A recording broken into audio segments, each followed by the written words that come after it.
ओम। विद्या क्या है और शिक्षा क्या है? और ऋषि दानजी महाराज सत्यार्थ प्रकाश में लिखते हैं, वो मनुष्य बड़े सौभाग्यशाली हैं जिनका मन विद्या में लगा रहता है। पर क्यों लिखा ऋषि दानजी महाराज ने इस बात को? क्योंकि महाभारत में आता है, वेद में भी आता है। वेद में आया कि मनुष्य के सबसे बड़े दो शत्रु कहलाते हैं। पूछा महाराज वो दो शत्रु कौन से हैं? तो वेद में उत्तर दिया, सबसे पहला शत्रु है अविद्या और दूसरा शत्रु है गरीबी। आप में से कोई मूर्ख रहना चाहता है? कोई रहने को तैयार नहीं होगा। कोई गरीब रहना चाहता हो? कोई गरीब भी नहीं रहना चाहता। इससे पता चला मनुष्य के सबसे बड़े दो शत्रु हैं। इन शत्रुओं को दूर करने का प्रयत्न करना चाहिए। और महाभारत में भी भीष्म पितामह से पूछा युधिष्ठिर ने, दादा ये बताओ मनुष्य का सबसे बड़ा शत्रु क्या है? तो भीष्म पितामह कहते हैं, मैं मनुष्य का सबसे बड़ा एक ही शत्रु मानता हूं और उस शत्रु का नाम है अविद्या। अविद्या ही मनुष्य का सबसे बड़ा शत्रु है। और ऋषि दानजी महाराज ने भी इस राष्ट्र के अंदर उस शत्रु को देखा और उस शत्रु को देख करके आर्य समाज का नियम लिखा, अविद्या का नाश और विद्या की वृद्धि करनी चाहिए। पर विद्या की वृद्धि करे कौन, कैसे हो? तो ऋषि दानजी महाराज ने उसको जीवन में धारण किया और यहाँ पर गुरुकुल शिक्षा का प्रचार प्रसार करने का प्रयत्न किया। गुरुकुलों के द्वारा विद्या की प्राप्ति हुआ करती थी, पर दुर्भाग्य इस देश का यह है, दो प्रकार की शिक्षा दी जा रही है आज। आपने देखा होगा विद्यालय में जो शिक्षा दी जा रही है वो व्यापारिक शिक्षा है या व्यवहारिक शिक्षा है? जी, व्यापारिक। मैनेजर कैसे बने, इंजीनियर कैसे बने, डॉक्टर कैसे बने, जज कैसे बने, प्रोफेसर कैसे बने, सारी चीजें, नौकरी तुम्हें मिल जाएगी। ये व्यापारिक शिक्षा तो हमको दी गई, पर व्यवहारिक शिक्षा भी दी गई क्या? इसीलिए आज हमारे बच्चे व्यवहार में फेल हैं और व्यापार में पास हैं। और इसीलिए व्यवहार में फेल होने के कारण बड़े बड़े लोग आत्महत्या करके मर रहे हैं। ये आत्महत्या का कारण क्या है? पैसा तो उनके पास में बहुत है, पर घर में जब दुर्व्यवहार होता है उससे दुखी होकर के व्यक्ति, बड़े बड़े सेठ लोग भी आत्महत्या कर लेते हैं। पर पहले व्यवहार भी सिखाया जाता था और व्यापार भी सिखाया जाता था। पुरानी पुस्तक अगर किसी के पास में हो तो पढ़ना, उसमें लिखा मिलता था, सवेरे उठा करो, बड़ों को नमस्ते करो, सदा सत्य बोलो, चोरी मत करो। अच्छा बताओ ये व्यवहार है कि नहीं? ये व्यवहार भी सिखाते थे। और आज क्या सिखाते हैं? आज की भी पुस्तक उठाओ, लाठी लेकर भालू आया छम छम छम, ढोल बजाता मेंढक आया ढम ढम ढम। अच्छा इससे क्या शिक्षा मिली? केवल बच्चों को अक्षर का ज्ञान तो हो गया, ए आ ई ऊ तो पढ़ लिया, लेकिन व्यवहारिक शिक्षा धीरे धीरे समाप्त हो गई। इसलिए ऋषि दानजी महाराज कहते हैं विद्या बच्चों को पढ़ाओ। पर विद्या किसको कहते हैं? यहाँ दो प्रकार की विद्या सिखाई जाती थी, भौतिक विद्या और अध्यात्म विद्या। अध्यात्म विद्या किसको कहते हैं? जिसको विद्यालय में आजकल दूसरी भाषा में पढ़ा रहे हैं। विद्यालय में क्या पढ़ाते हैं? भौतिक विज्ञान और जीव विज्ञान। सबने पढ़ा होगा। तो ये जीव विज्ञान में क्या पढ़ाते हैं बच्चों को? मेंढक के शरीर की रचना, बंदर के शरीर की रचना। अच्छा बताओ ये शरीर की रचना पढ़ाना ये जीव विज्ञान है या भौतिक विज्ञान है? क्या मानोगे इसको आप जी? ये भौतिक विज्ञान है। ये पंचभूतों से बना हुआ है शरीर, इसलिए जो पंचभूतों से बना हुआ है भौतिक विज्ञान ही है। जीव विज्ञान किसको कहते हैं? तो ऋषि दयानंद कहते हैं आत्मा और परमात्मा का ज्ञान हो जाना जीव विज्ञान है और संसार के पदार्थों का ज्ञान हो जाना भौतिक विज्ञान है। क्यों जी? आज आत्मा और परमात्मा की चर्चा है कहीं विद्यालय में? कहीं पढ़ाया जाता हो? कहीं नहीं। वो कहते हैं आत्मा होती नहीं, जैसे कह रहे थे अपने आप जड़ में से अपने आप ही बन गई सब चीजें। जो ये मानता हो वो जीव विज्ञान को नहीं जानता। इसलिए ऋषि ध्यान जी महाराज कहते हैं तुम बच्चों को बचपन से विद्या पढ़ाने का प्रयत्न करना, और यदि विद्या नहीं पढ़ाई तो इनका जीवन नष्ट हो जाएगा। तो पूछा विद्या क्या है और अविद्या क्या है? तो ऋषि दयानंद कहते हैं यथार्थ ज्ञान को विद्या कहते हैं और विपरीत ज्ञान को अविद्या कहते हैं। देखो ऋषि दयानंद जी की परिभाषा को लेकर के चलना साथ में। ऋषि दयानंद कहते हैं विपरीत ज्ञान जो है अर्थात जड़ को चेतन मान लेना और चेतन को जड़ मान लेना, ये अविद्या है। अच्छा, मैं इस समय आपके सामने बोल रहा हूँ, खाता हूँ, चलता हूँ, तो मैं चेतन हूँ या जड़ हूँ? चेतन। और जब इसमें से जीवात्मा निकल जाएगी, बोलना बंद कर दूंगा, हिलना डुलना बंद कर दूंगा, तब क्या कहेंगे? चेतन या जड़? जड़। प्राण निकलते ही, आत्मा निकलते ही ये जड़ हो जाएगा। इससे पता चला अच्छा जड़ को हम चेतन मान लें तो ये विद्या या अविद्या? आजकल लोग यही मान रहे हैं।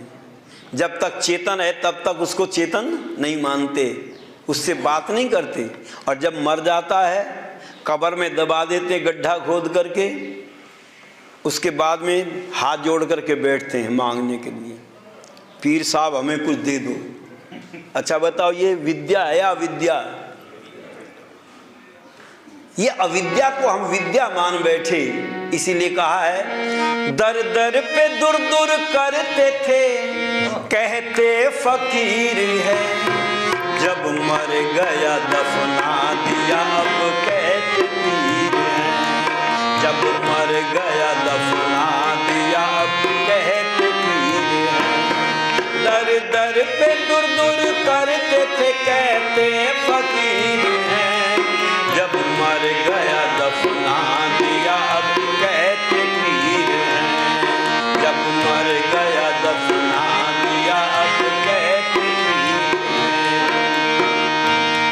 भूखा रहा सूखा रहा तन हो गया जर्जर, भूखा रहा सूखा रहा तन हो गया जर्जर, जब मर गया तन सड़ गया, जब मर गया तन सड़ गया, खाने को खीर है, जब मर गया दफना दिया अब कहते पीर है, जब मर गया दफना दिया अब कहते पीर है। दर दर पे दूर दूर करते थे, कहते फकीर है, जब मर गया दफना दिया अब कहते पीर है, जब मर गया दफना दिया अब कहते पीर है। आपने देखा होगा जब व्यक्ति खाता उसको नहीं खिलाते। एक जगह पर मैंने एक माता जी को देखा, भैरों के कुत्ते को रोटी खिला रही, ले खा खा। बराबर में एक कुत्ता आकर के उसकी थाली में कुछ खाने लगा, उसको डंडा मारने लगी। मैंने कहा जो खाता है उसको तो खिला नहीं रही हो, और जो नहीं खाता उसको जबरदस्ती उसके मुंह में रोटी डाल रही हो। हमने कहा इसको खिलाओ ना, ये खाने के लिए आया है। अच्छा बताओ ये विद्या है या अविद्या? जो नहीं खाता हम उसको खिलाते हैं, जो खाता उसको नहीं खिलाते। ये कहता जब मैं भूखा था प्यासा रहता था लोग मुझे खाने को नहीं देते थे। एक भिखारी पहुंचा सेठ जी के पास में, कहा सेठ जी कुछ खाने को दे दो। कहा चल चल यहाँ खाने को नहीं है। कहा सेठ जी फिर कोई कपड़ा दे दो, सर्दी लगती है। भाग, यहाँ कपड़ा भी नहीं है। कहा सेठ जी कुछ पैसे दे दो, मैं बाजार से खरीद लूँगा। कि चल चल यहाँ पैसे भी नहीं हैं। तो ये हंस करके कहने लगा फिर तुम भी कटोरा उठाओ और मेरे साथ चलो, तुम यहाँ क्यों बैठे हो जब तुम्हारे पास कुछ है ही नहीं। पता चला जब मैं भूखा था तब मुझे खाने को नहीं देते थे, और अब कुछ खाने को खाता नहीं तो लोग खिलाते हैं जबरदस्ती। पीर साहब को ले जाते हैं लोग, पीर साहब चूरमा खाओ, लो खीर खाओ। और मैं फिरता था फटे हाल में, सर्दी में ठिठुरता, फिरता था फटे हाल में, सर्दी में ठिठुरता। मरते ही मेरी कब्र पर, मरते ही मेरी कब्र पर रेशम के चीर हैं।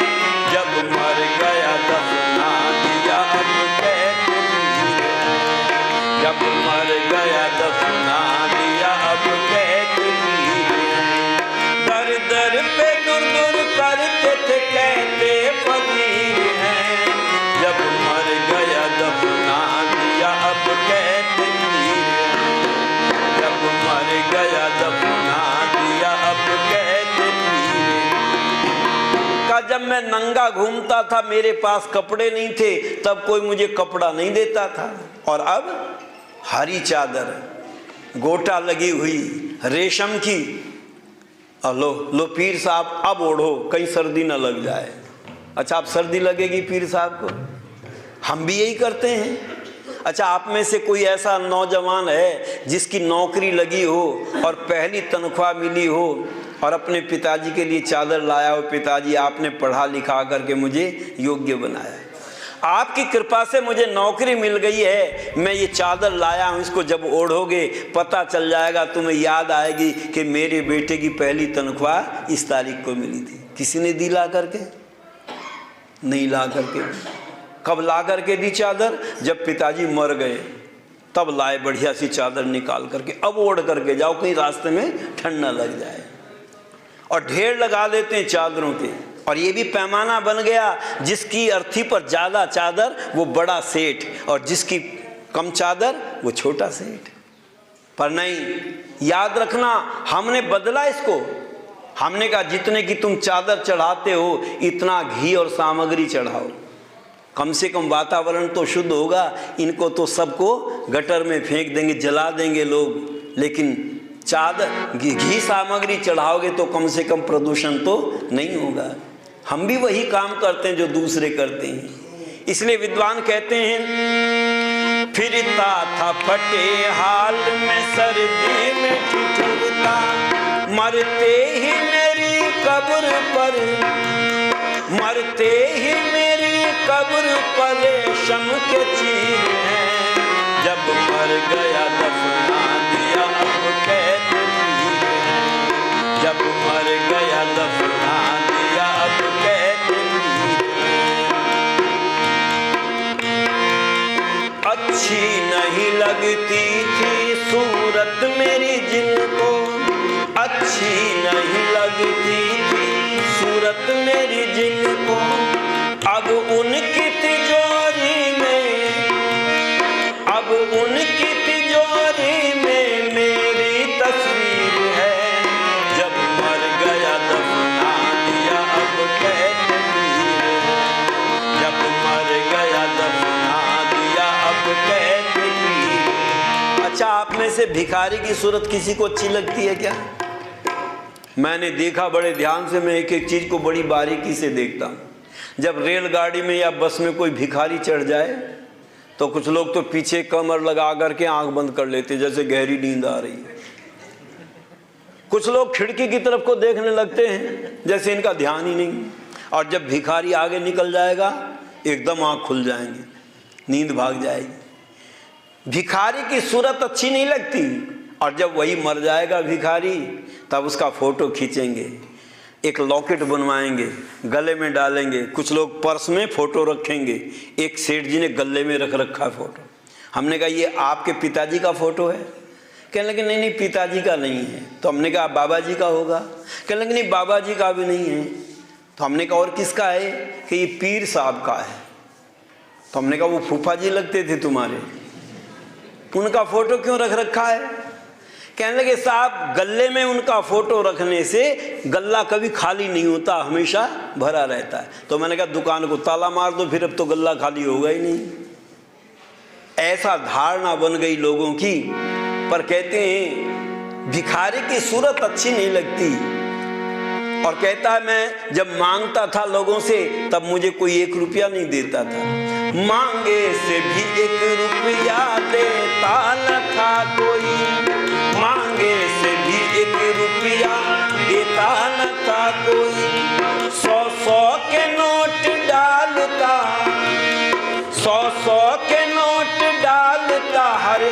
राहगीर है, जब मर गया दफना दिया अब कैद पीर है, जब मर गया दफना दिया अब कैद पीर। जब मांगता था तब 1 रुपया भी नहीं देते थे, और अब 100-100 के नोट कब्र के ऊपर चढ़ा करके जाते हैं।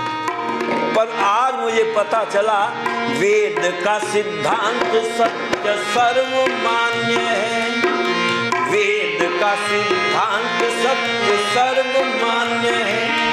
करता नरेश दत्त सदा, करता नरेश दत्त सदा जिसकी तकदीर है, जब मर गया दुनिया दिया अब कैद पीर है, जब मर गया दफना दिया अब कैद पीर है। दर दर पे दूर दूर करते थे कहते फकीर हैं, जब मर गया दफना दिया अब कैद पीर है, जब मर गया दफना दिया कैद पीर है। इसलिए धारणा बनाओ, यथार्थ ज्ञान को विद्या कहते हैं और विपरीत ज्ञान को अविद्या कहते हैं, और ये अविद्या ही मनुष्य का सबसे बड़ा शत्रु है। आइए, यदि मित्र बनना चाहते हैं तो विद्या को, वैदिक सिद्धांतों को, वैदिक भजनों को, वैदिक ज्ञान को प्राप्त करने के लिए आप वैदिक राष्ट्र यूट्यूब चैनल को सब्सक्राइब करें, लाइक करें और अपने कमेंट्स सुझाव देते रहें। आपका बहुत बहुत धन्यवाद।